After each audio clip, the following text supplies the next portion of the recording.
In 1941, an old man began hearing weird noises in his home, but each time he went to go check them, he found nothing. He didn't believe much in the supernatural, so he plainly figured it was just the house settling. Unfortunately, he was very wrong. The strange incidents continued for 5 weeks until the old man, Philip Peters, found something standing at his fridge. It appeared to be an abnormally slender, tall man, and Peters panicked, swinging his cane at it. However, the intruder swung back, knocking him to the ground.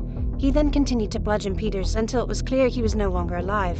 Peters' body was discovered later that day, but the police found no signs of forced entry and even noted that all the windows and doors were still locked. They did find a small trapdoor in the ceiling of a closet, but determined that it was physically impossible for anyone to enter it.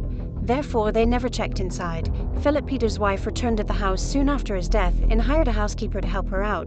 But once again, strange incidents kept occurring. They soon became convinced that the home was haunted, which led to the housekeeper's resignation and the widows moving away. But even after the house was vacated, the neighbors still noticed apparitions in the windows and lights flickering on in the middle of the night. But whenever they knocked, nobody would answer.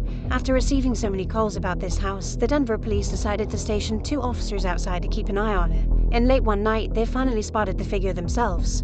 They ran inside and immediately heard a door handle move on the 2nd floor. They bolted after the sound and made it just in time to spot a pair of legs climbing up into the closet trapdoor. They reached inside, caught the man by his legs, and yanked him back out. The man's name was Theodore Conies, and he'd come to be known as the Denver Spiderman. He confessed to the murder of Philip Peters and admitted to living in the attic for roughly 9 months.